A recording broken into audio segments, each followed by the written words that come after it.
Summary of The Subtle Art of Not Giving a Fuck by Introduction. What do you want out of life? Whether you're looking for a partner, a career, or the best way to get your daily news, we have a plethora of opportunities at our fingertips. And after centuries of dissatisfied people living with limited resources, you would think our generation would exist in a state of perpetual bliss. So why are we all so stressed and dissatisfied? Mark Manson theorizes that it's because the freedom of choice has backfired. Because we now have so many options, we're trying to have it all. And as you might expect, this quickly leads to an epidemic of burnout and stress.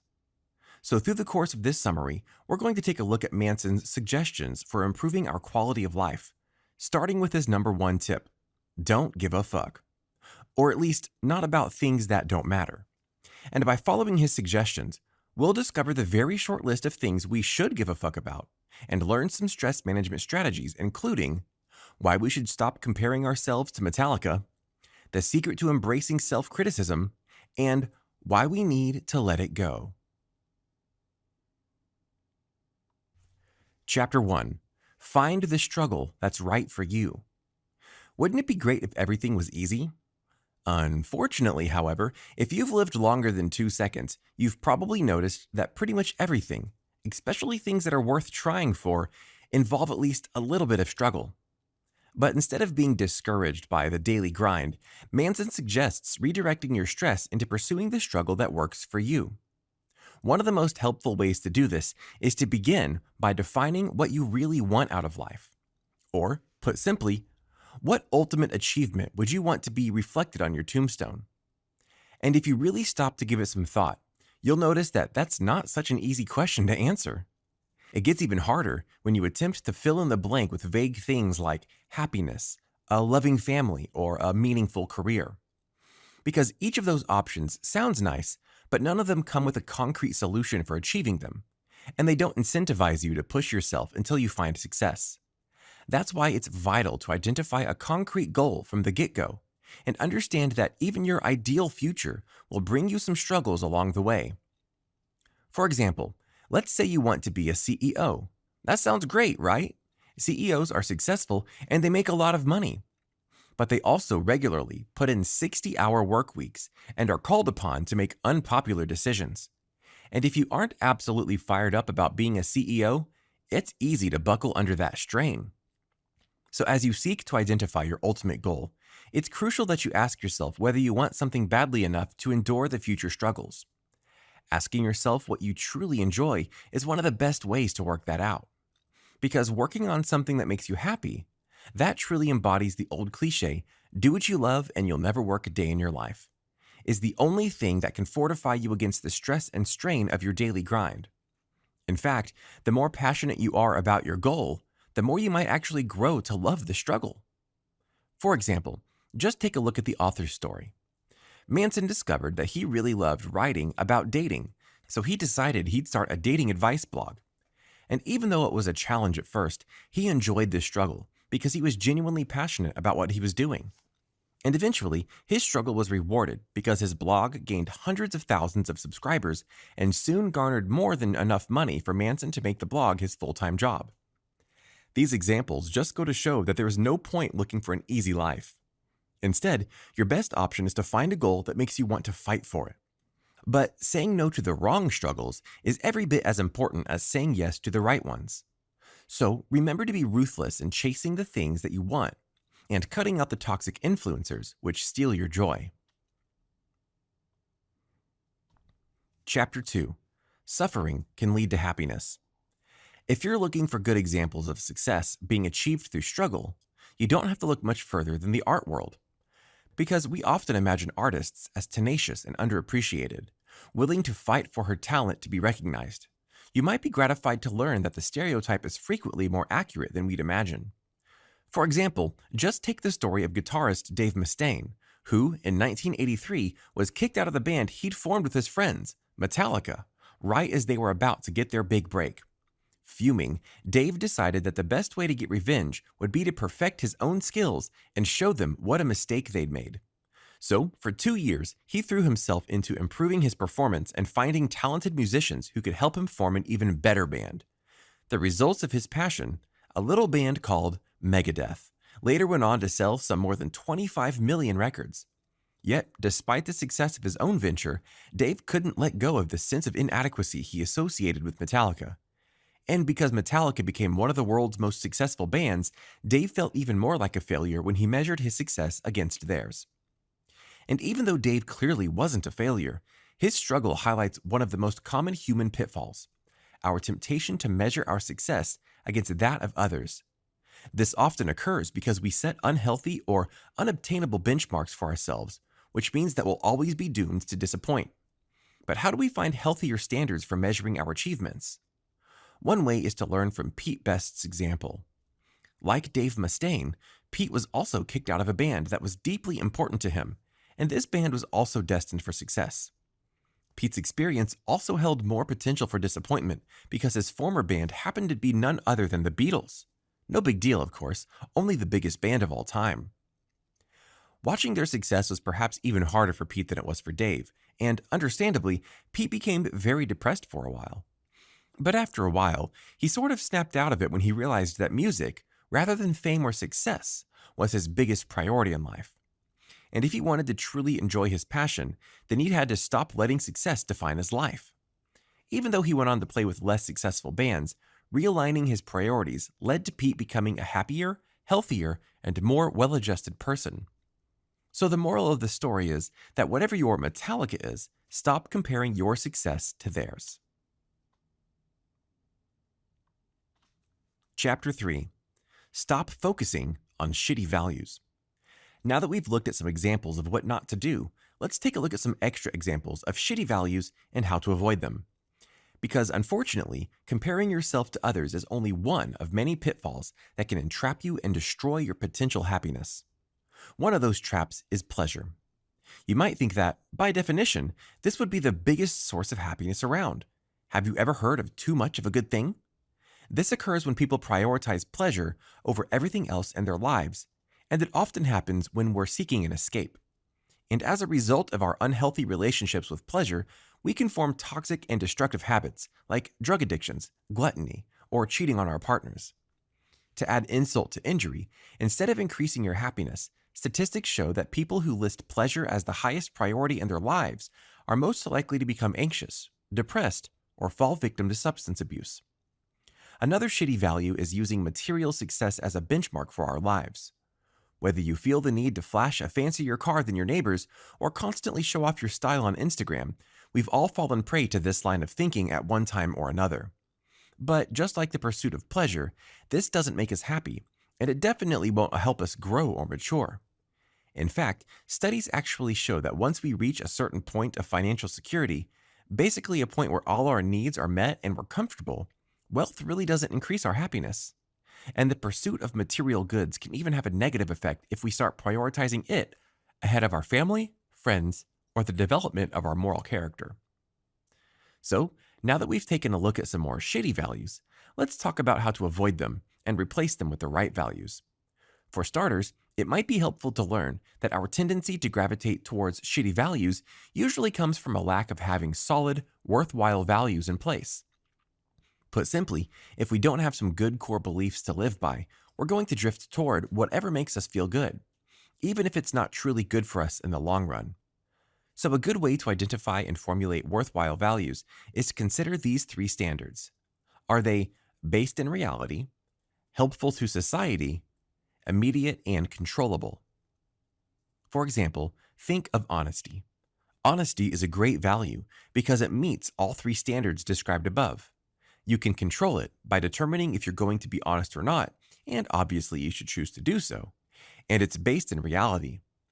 It also provides truthful feedback to others and strengthens the formation of healthy relationships, so it's also helpful in society. And if you want some examples of other values that meet these standards, you can consider creativity, generosity, and humility. Chapter 4. Take full responsibility for your life. If you've ever felt forced to do the dishes or be part of an experience you hated, You know firsthand that feeling compelled to do something robs any experience of its joy. And sadly, many of us spend a significant portion of our lives feeling as though our experiences have been forced upon us. And whether we're in our current job because we failed the interview for a job we really wanted, or because we've been devastated by a breakup, we often see ourselves as the victims of one life circumstance or another. And while it's true that some circumstances are unfortunate and do have a negative impact on our lives, if we're not careful, it's all too easy to drift into a permanent victim mentality, which prevents us from taking responsibility for our own lives. To take an extreme example of this attitude in practice, let's look at the life of William James. Although he had the good fortune to be born to a prominent 19th century family, he was also very ill and struggled with severe bouts of vomiting and back spasms, which, understandably, had a negative impact on his life and prevented him from pursuing a number of opportunities. His seeming stroke of bad luck continued when he failed at his dream of becoming a painter, and then at his backup dream of becoming a doctor. Feeling lost and purposeless, James began contemplating suicide. But everything changed when he encountered the works of French philosopher Charles Peirce. Peirce posited that everyone should take full responsibility for every aspect of their lives, and this really resonated with James. Realizing that his misery stemmed from the feeling that he was a victim of external circumstances, James understood that he felt powerless because he was constantly blaming his situation on factors he couldn't control. The realization that he could and should take control of his life gave him a new sense of purpose and vigor, and, empowered, he decided to turn over a new leaf. So, after years of perseverance and dedication, James went on to become one of the pioneers in American psychology. So, the next time you feel like the victim, remember James' story and try to channel your energy into thinking about the factors you can change for the better. Chapter 5. When we feel we've lost our identities, faith can help. Let's imagine for a moment that you're a senior manager at a large, prestigious company. You love everything about your job, from the respect of your colleagues to your company car to the snazzy clothes you can afford. You love every part of your life as a senior manager. In fact, you've been in this role for so long that being a senior manager has become an integral part of your identity. It's one of the key ways you define who you are. But let's say you have an opportunity to go for a big promotion. You could transcend the role of senior manager, maybe even by becoming the CEO. Those perks sound pretty great, but they don't come without substantial risk. Because if you don't perform a test flawlessly, you'll lose everything: your car, your job, the respect you've earned, and most of all, your identity. Would you risk it? Do you think it would be worth it? Most people wouldn't, due to what the author calls Manson's law of avoidance, or the tendency to run away from anything that might challenge our sense of identity. And while that might seem wise, it can sometimes be more of a hindrance than a help. For example, amateur artists, authors, and actors often refuse to present their work because they fear rejection. If they've invested their lives and identities in a creative project only to be told it's not valid, they're terrified that this would destroy their sense of self. So, even though they might find success and positive reinforcement instead, they hesitate to try. Fortunately, however, Manson has a solution for combating the law of avoidance: Buddhism. It helps because Buddhism teaches that our sense of self is an illusion. The labels we use to form our identities, whether they're positive, successful, happy, etc., or negative, ugly, unlucky, and so on, are merely constructs. So, because they aren't real, we shouldn't let them dictate our lives or the expectations we set for ourselves. That's why, as weird as it sounds, it's important to let go of your identity. Now, that doesn't mean that the author is advocating floating aimlessly through life with no sense of direction or purpose, but it does mean that we should release ourselves from the power of harmful labels. For example, if you've always considered yourself to be a career-minded person, this has probably influenced a number of your life decisions. In high school and college, you likely focused on opportunities which were designed to propel you towards professional success. And in adult life, you might tend to prioritize your career over your family and relationships. But when you free yourself from this restrictive self-image, you might find that you can redefine your goals and pursue whatever makes you genuinely happy. Whether that's spending more time with your children or baking cupcakes, you'll be able to let go of constricting expectations and discover a more developed version of yourself. Chapter 6. Achieve positive change by accepting your mistakes. We all know those annoying people who just always think they're right. Whether it's the product of complete delusion or because they once called the outcome of a basketball game 16 years ago, they're convinced their thing is always being right. And they're almost always unpleasant to be around. Good thing you're not like that, right? Except, of course, when you are. Because sometimes we all are. And we're most susceptible to this delusion when it comes to ourselves. Whether it's because we think we're in the right or we're not, or because we can't see an obvious flaw, we all have blind spots from time to time, and we're often resistant to being shown that we're wrong. But if you want to break this cycle and become more self-aware, you have to start by frequently taking a deliberate moment to ask yourself if you're in the wrong. And you can't just do it once or without really thinking through it. You have to approach this question with the cold, harsh light of objective reality and be prepared to confront those blind spots where you wrongly think that you're right. It may not be pleasant. Questioning our decisions and confronting our weaknesses means we'll often discover some unpleasant truths about ourselves. But it's worth it, because it means we'll be stronger, better people in the long run. Final summary.